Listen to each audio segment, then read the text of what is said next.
네, 안녕하세요. 골든보이입니다. 음, 뭐 향후 전망을 한번 해볼게요. 저도 뭐 이것저것 찾아보고 또 들어본 것. 주말 동안, 연휴 동안 또그 주식 대가들의 유튜브도 좀 많이 봤고요. 뭐 훌륭하신 분들 얘기나 또 제가 갖고 있는 자료들을 중심으로 한번 예측을 해보겠습니다. 일단 지수와 유가의 관계인데 지금 유가가 이제 최근에 보면 뭐 6월 달만 해도 한 70불 밑으로 내려갔거든요. WTI가요. 근데 지금 90불을 이제 넘나들고 있어요. 뭐 90 한 1불까지 떨어지긴 했는데 요번 저번 주에 90 90 한 5불 가까이 올라갔습니다. 이 유가가 문제가 되는 건 유가가 높아지게 되면 CPI가 이제 올라가게 되고요. 또 기업의 영업이익이 줄어들고 우리나라 무역 수지 역시 또 안 좋습니다. 유가는 우리에게 굉장히 안 좋은데 돌이켜 보면 유가가 이렇게 떨어지는 구간들, 요 유가가 6월 11일에 120불을 넘었군요. 120불을 다다랐는데 이때가 이제 CPI가 극단적으로 높게 나왔을 때고 그러면서 금리로 이제 급격하게 올렸죠. 이걸 알았으면 사실 리스크를 미리 해지를 했을 것 같습니다. 유가는 지금 유가가 오르다 보니까 주가가 박스권이에요. 더 오르지를 못합니다. 현재는 그렇고요. 글쎄 유가가 100불까지도 갈 수 있다라는 얘기가 있어요. 한번 지켜봐야 된다. 유가가 100불이 간다면 조금 더 지수는 밀릴 가능성이 있다. 환율 한번 말씀드릴게요. 환율이 더 중요해요. 우리는 직격탄인데 최저점일 때 환율이 1450원 정도 갔습니다. 거의. 예, 이 정도 갔었군요. 1440원. 지금 환율이 요 떨어지는 구간 있죠. 이때가 주식을 매수했어야 할 타이밍인 것 같아요. 돌이켜 보니까.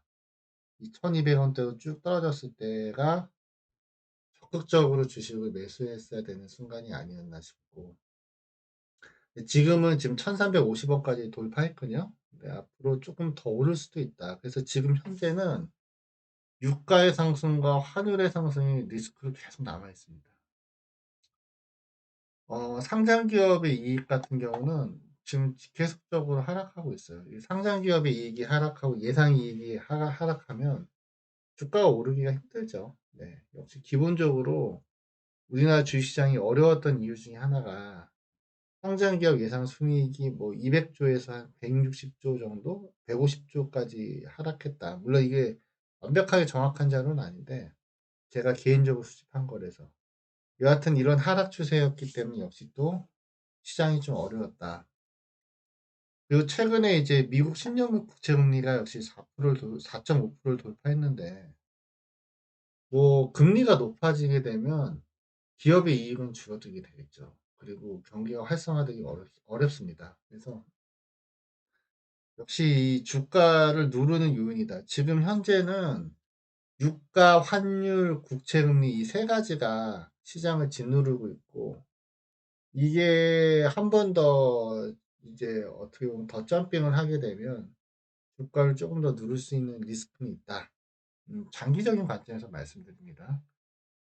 그리고 이제 우리는 수출이 중요하니까요. 한번 보면 왜 올해 이렇게 작년에 이렇게 안 좋았냐라고 보면 우리 가장 중요한 이제 메모리 반도체 수출이 22년도부터 꺾이기 시작하더니 예, 엄청나게 하락을 해요.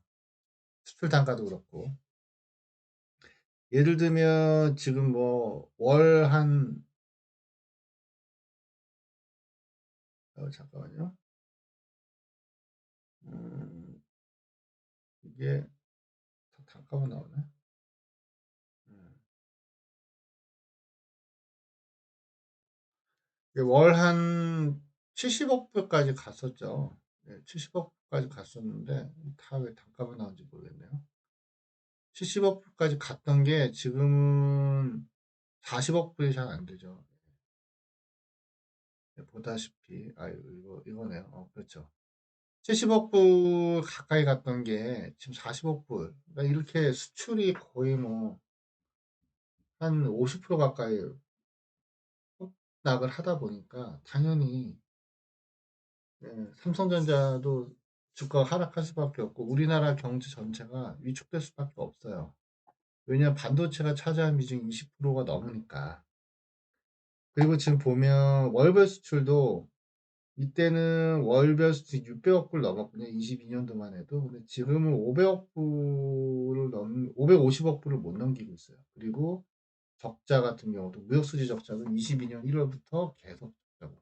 이러니까 이제 환율이 고공행진을 하는 거죠. 한국의 그 통화 가치가 상당히 떨어지죠. 그리고 또 우리나라 수출에서 가장 중요한 게 중국인데 중국이 뭐 보다시피 수출이 급감합니다, 올해. 그러면서 무역 수지가 계속 나고 적자가 나고 있고요. 그러니까 이익을 겹치다 보니까 한국 주식시장이 오르지 못하고 있어요. 근데 다만 지금 보면 희망적인 거는 월별 무역 수지가 조금씩 흑자로 돌아서고 있고 그다음에 이제 반도체도 바닥을 치고 있고 중국도 마찬가지로 바닥을 치고 있다. 바닥을 치면서 조금씩 이제 회복 국면에 들어서고 있다. 이거는 긍정적인 것 같아요. 더 이상 추가 하락은 없다. 지금이 바닥이다. 이거는 긍정적인 것 같고요. 개인 매수 한번 말씀드릴게요. 지금 보면 6월 달까지가 개인 매도가 최대치였거든요. 다른 말로 외인 기관의 한국 주식 코스피 매수가 최고치였습니다. 약 18조 원 정도를 매수를 한 거예요. 뭐 4월부터 22년 4월부터 누계로 외인 기관이 코스피를 18조 정도 매수를 했는데 그 매수 동력이 지금은 약 8조 정도. 예, 지금은 제가 알기로는 8조 9천억. 그러면 9조 정도를 팔았다. 한 3개월 동안 외인 기관이 9조 정도를 팔았다. 그러니까 9조를 파니까 역시 주가가 오르기 한계가 있다. 지금 수급 자체도 지금 밀리는 게 보이죠. 그리고 요거는 코스피와 코스닥을 합친 건데 요 기간에는 개인이 팔았지만 누계로 다시 개인이 사는 쪽으로 누계가 바뀌고 있다. 수급이 안 좋다는 걸 보여줍니다. 그래서 지금 박스피라는 얘기가 나오는 게 보면 우리나라 주가가 오르기 위한 요소인 환율, 유가, 국채금리 다 지금 상승 중이고요. 그 다음에 외인 기관의 수급은 어떻게 된다? 줄어들고 있다. 지금 팔고 있다. 흐름은. 다만 희망적인 거는 이 수출이 이제 바닥을 조금 더 치고 있다. 그러면 이 어떤 사이클을 보면요. 요 상승 사이클이 작년 10월부터 올해 한 6월까지였어요. 그럼 8개월 정도 어떻게 된다? 8개월 정도 계속적으로 꾸준하게 매수가 들어왔다. 하지만 지금 6월부터 10월 초잖아요. 거의 7, 8, 9, 3개월 동안은 매도세였는데 그 직전으로 따지면 약 8개월인가 5개월 정도 앞. 그러면 지금 10월이니까 연말까지 하면 한 올해 6개월, 내년 한 2개월. 내년 한 봄까지는 또 매도세가 이루어질 수도 있다. 굳이 얘기하면 이 스케줄에 맞춰서 얘기하면 정확하게 안 맞을 수도 있지만 그 앞으로 한 4, 5개월 정도는 매도세가 이어질 수도 있고 그 다음에 유가 환율이 한 번 다시 정고점, 뭐 국채금리도 마찬가지. 국채금리 이미 정고점을 넘어섰어요. 다시 테스트할 수도 있다. 요건 한번 기억해 두시기 바랍니다. 요것이 한번 요런 이제 또 다시 매도세가 끝나고 나서 다시 매수세가 들어올 수 있지 않을까. 뭐 이런 추측을 하고요. 그 다음에 이제 국가별 지수 비교인데, 미국 같은 경우는 지금 22년 4월 대비 나스닥은 S&P는 한 103.8, 나스닥은 107.2, 좀 올랐죠. 반면에 우리 코스닥은 마이너스 93, 마이너스 7%입니다. 코스피는 마이너스 93, 코스피는 91.5. 그러니까 우리는 2002년 4월 대비 코스피는 마이너스 8.5, 코스닥은 마이너스 7.7%고요. 반면에 미국은 나스닥은 3.8% 상승, S&P는 3.8% 상승, 나스닥은 7.2% 상승이니까 역시 이제 갭도 매우 결국 키 맞추기를 하거든요, 국가별로도. 앞으로는 한국이 조금 더 낫지 않을까 싶어요. 지금 이 또다시 한번 보면 니케이는 18.7% 오른 거예요. 22년 4월 대비.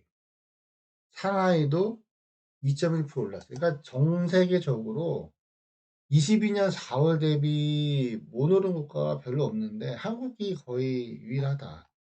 예, 지금 유로스타도 굉장히 좋았거든요, 주식은. 그래서 이제 이 근본적인 원인은 역시 우리나라 이제 수출과 기업의 이익 감소가 컸는데 지금 예상들이 이제 내년부터는 메모리가 다시 반등한다고 하니까 또 수출이 다시 반등하고 이익이 좀 더 반등한다면 또 좋지 않을까 이런 생각을 합니다. 하지만 주가를 부양시킨 데서도 아주 중요한 이제 국채금리나 그 다음에 환율 유가는 아직 안 좋다. 그래서 한 4, 5개월 정도는 지켜봐야 된다. 이거는 이제 뭐 윤지호 센터장님 말씀하신 거를 제가 그냥 조를 한번 제 나름대로의 시각으로 정리를 해서 한번 반영한 겁니다. 감사합니다.